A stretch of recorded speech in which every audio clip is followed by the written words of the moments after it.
નમસ્કાર મારા વાલા ગુજરાતીઓ, રેડિયો સિટી જોક સ્ટુડિયોમાં આપનું સ્વાગત છે. કિશોર કાકા આપણી સાથે બેઠા છે. કાકા, હમણાં સ્ટુડિયો નીચે તમે કોકની સાથે વાત કરતા હતા. હા, એ મારે છે ને જૂનો ભાઈબંધ છે. એ એકચ્યુઅલી પીડબ્લ્યુડી ડિપાર્ટમેન્ટમાં છે.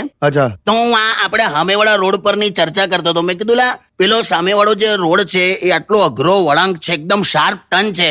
હા. મેં કીધું ત્યાં જે પેલું સાઇન બોર્ડ મારેલું એ કાઢી શું કામ નાખ્યું? હા. તો મને શું કે ખબર છે? મને કે 5 વર્ષથી એકે દુર્ઘટના ત્યાં થતી નથી, તો પછી ખાલી બોર્ડ રાખવાની શું જરૂર? હા, બરાબર. હું બરાબર લાવો, એ બોર્ડ હતું એટલે તો દુર્ઘટના નથી થતી. હલા નહીં થોઈલા ખરો ડોબો એકદમ. ના બરાબર, તમારી વાત સાચી છે. મને તો આ ડ્રાઇવિંગ નું કઈ ખબર જ નહીં પડતી. તને કહું કેમ?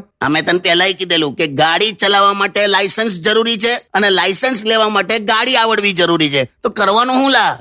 કાકા, અરે શું પણ આ જે ગાડી ઉપર એડવોકેટ ને પ્રેસ ને વિધાયક ને સરપંચ ને બધું જે પેલું આમ છાપેલું હોય છે, એનો કઈ મતલબ ખરો? એનો મતલબ એટલો જ કે લાયસન્સ કે કાગળિયા કદાચ ના હોય એમ. હા.